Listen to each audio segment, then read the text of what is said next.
ചലച്ചിത്ര അക്കാദമി ചെയർമാന്റെ താൽക്കാലിക ചുമതല നടൻ പ്രേംകുമാറിന്. രഞ്ജിത്ത് രാജിവെച്ച ഒഴിവിലേക്കാണ് പ്രേംകുമാറിനെ ചെയർമാൻ സ്ഥാനത്തേക്ക് നിയമിക്കുന്നത്. നിലവിൽ അക്കാദമി വൈസ് ചെയർമാനായിരുന്ന നടൻ പ്രേംകുമാറിനെയാണ് ചലച്ചിത്ര അക്കാദമി ചെയർമാന്റെ താൽക്കാലിക ചുമതല ഏൽപ്പിക്കുന്നത്. രഞ്ജിത്ത് രാജിവെച്ച ഒഴിവിലാണ് പ്രേംകുമാറിനെ ചെയർമാൻ സ്ഥാനത്തേക്ക് നിയമിച്ചത്. മുതിർന്ന സംവിധായകൻ ഷാജി എൻ കരുണിന്റെ പേര് അക്കാദമി ചെയർമാൻ സ്ഥാനത്തേക്ക് പരിഗണിച്ചിരുന്നു.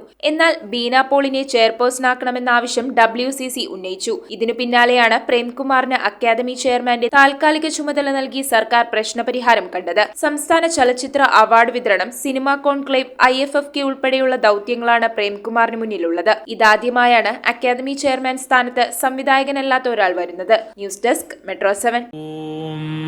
നമോ ഭഗവതേ വാസുദേവായ ധന്വന്തരയേ അമൃതകലശഹസ്തായ സർവാമയ വിനാശനായ ത്രൈലോക്യനാഥായ മഹാവിഷ്ണവേ നമഃ.